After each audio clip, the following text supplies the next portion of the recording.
Na noite da última quinta-feira, dia 4 de agosto, aconteceu a abertura da primeira mostra audiovisual de Cosmópolis, o Cine Cosmo. Quem esteve presente teve a oportunidade de conhecer a história do cinema em Cosmópolis. E quem contou essa história foi o Sr. Hardy Kowaleski, proprietário do primeiro cinema em Cosmópolis. Eu tinha uma câmera, uma filmadora Payar Bolex, era pesada, mais ou menos, pesava uns 2 ou 3 quilos, né? E ele pegava os filmes eram de 100 pés. Filmes de 16mm, né? Durava mais ou menos 3 minutos e meio.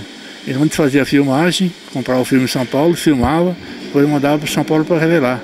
E na semana seguinte pegava o filme, e era um mudo. Eu não tinha como sonorizar, né? Ficava uma nota sonorizar, né? Acompanhado do seu amigo Rodolfo Riso, eles relembraram histórias de como os filmes eram projetados não só no cinema, mas também nas colônias da Usinister e em toda a região. Quando passava o filme grátis na sessão da colônia da Usinister. E quando chovia muito, e o estábulo, ele tinha 3, 4, eles encostavam o gado de um lado e limpavam a área central para passar o filme, né? Então era aquela sessão perfumada, já viu, né? O Hardy não falou de uma coisa importante que ele tinha, né? Ele tinha um veículo, né?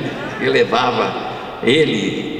Mas eu fui várias vezes também, né? Chamava melancia, porque era verde, né? Então a melancia ia para lá, para cá. Furgão redondo realmente, mas ajudou muito, né? A melancia foi assim, marca registrada do cinema do Hardy.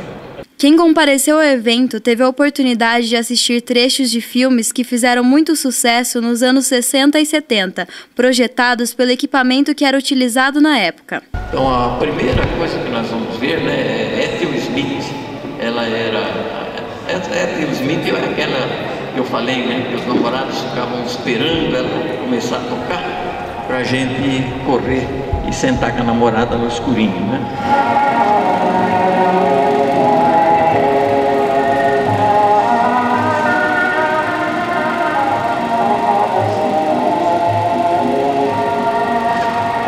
Esse é um dos primeiros filmes, né, do Gordo Magro.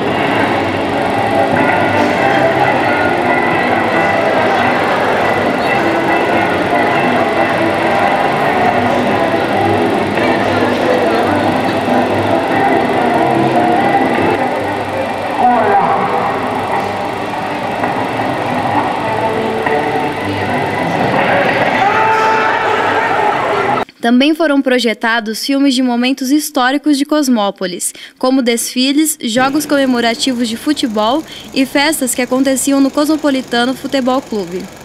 Esse foi um aniversário do Cosmopolitano.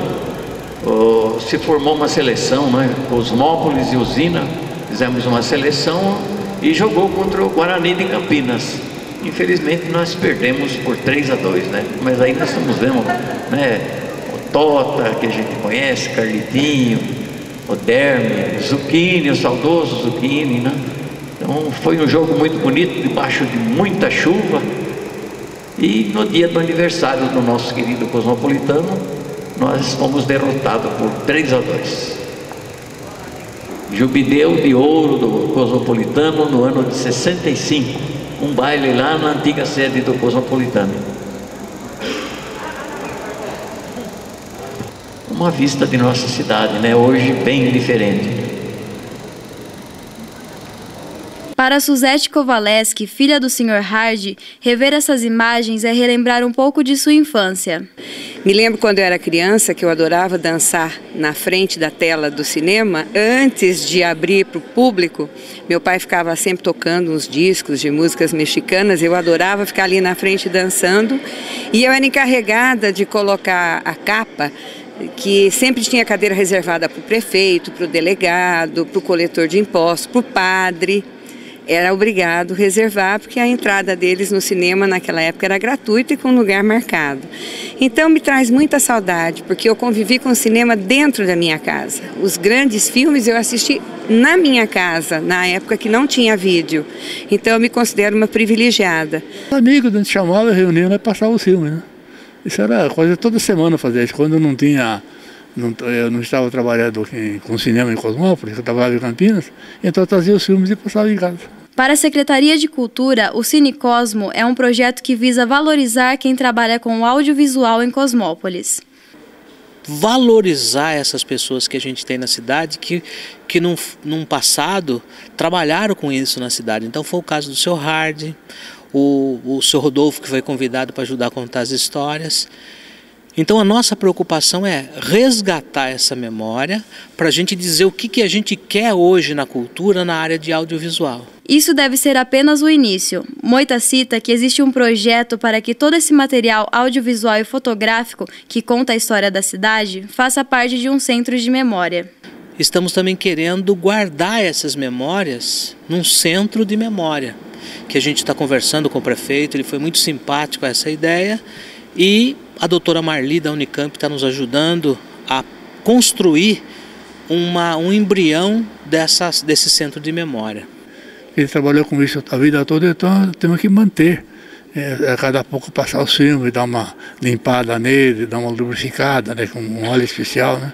Tem que ser feito, porque senão se estragar,